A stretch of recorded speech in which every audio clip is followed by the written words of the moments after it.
तो गाते को यूट्यूब चैनल तो खुलो कदा यूट्यूब चैनल रे फोटो को लोगो को बैनर को चिकाते बैसा ना को हयतो जुदी बापे बुझ दाड़े कान खाज निये वीडियो नेल ताबन पे तो अधिकांश गे आबो बाबन बाड़ाया यूट्यूब चैनल रे फोटो हो चिका को लगावा लोगो जहाँ यूट्यूब चैनल ना लोगो ना चेलका को लगावा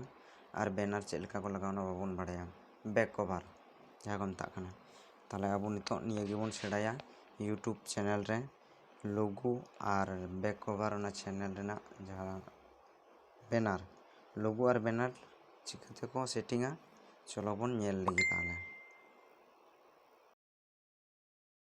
तो गाते को पहिलो रे बन चला यूट्यूब चैनल यूट्यूब रे तो यूट्यूब बन ओपन आबन यूट्यूब ओपन हो गया तो अब लोगो प्रथम बन लगाबन तो लोगो नेलो कान ओडे लातार जंगा रे ओडे बन क्लिका ओडे क्लिक करते लोगो नेलो कान ओडे बन क्लिक आबन तो अब तो लोगो अब नेला चेलका ठीक ठाक होय कान से बांग नेलो कान भाले ठीक बांग होय काना तो लोगो ऑन चेंज लगे तो ओडे बन क्लिका नोडे क्लिक करते ओडे बन क्लिका और अब गैलरी रे बन सेनो गैलरी रे नोडे मिटा फोटो बन चॉइसा ने ओय नोडे नेलो कान ओडे बन क्लिका नोडे क्लिक करते अब किछुक्षण वेट वेट आबन नोडे ना लोगो हिजुआ किछुक्षण बादे तो एखोनो अरे हिजुआ आटी बन रुवाड़ करते आर बन बोलो रुवाड़ ओंडे गे तो किछुक्षण वेट तो गाते को नितो दो हेज आकाना ओय बन नामदा लोगो ठीक ठाक नितो दो भाले ठीक नेलोग काना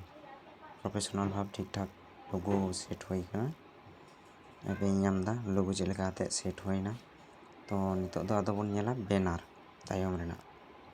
तो यूट्यूब ना बैनर चेलका को लगावा तो चलो बन नेल लगी तो गाते को तो ओय नोडे जहां नेलोग काना ओंडे ओंडे बन क्लिक आबन ओंडे लातार रे बन क्लिक नोडे तापर अब गैलरी रे इदी बना तो गाते को नोडे मेटा कथाई लई लगी तो नोडे अब संगेते शूट करते हबन लगा दाड़ेया और बाखान गैलरी रेना हबन तुलो दाड़ेया ओंडे दो अब खुशी जेटा अब भाले बन बुझा आपे जेटा भाले पे बुझा ओंडे खने पे तुलो दाड़ेया संगेते हो किंबा गैलरी रेना हो तो ताहले चलो बन आरो एंडे खन गे बन एतहब लगी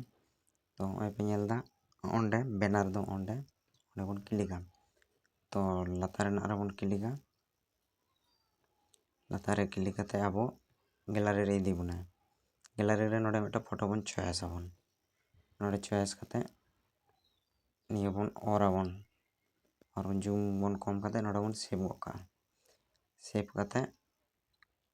नोडे हेजना किछुक्षण बादे वेट होय तबना तो गाते को निये जहाँ बैनर दो आगाम थेके रेडी करते दोहो का होय तबना अब जहाना ऐप दिए हो जहाना दिए हो बिनाव करते निये बैनर दो बिनाव करते रेडी करते दोहो का होय तबना तबे ना होय तो गाते को ओय बन नेलदा अब बैनर हेज आकाना ठीक ठाक प्रोफेशनल भाव यूट्यूब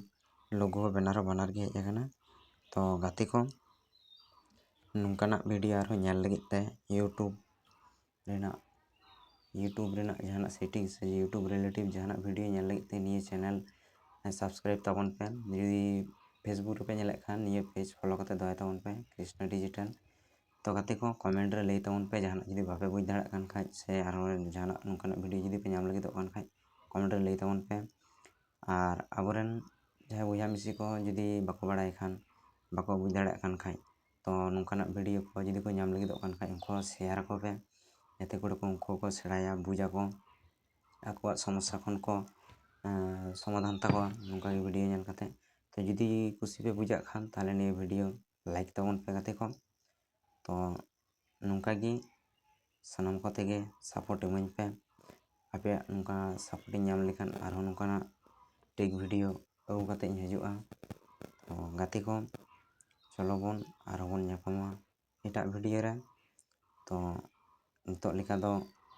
जतो बन नेल केदा ठीक ठाक होय आकाना आरो यदि प्रॉब्लम पे बुझा कमेंट रे लई ताबन पे से निये वीडियो बारके बार पे नेल लेखान ताले पे बुझा पे तो उनी को नेलो कान क्रिएट ओडे खन बन अपलोडा ओय अपलोड को जहाँ को नेलो कान ओय नोडे खन आदो वीडियो बन अपलोड को बन नाम बन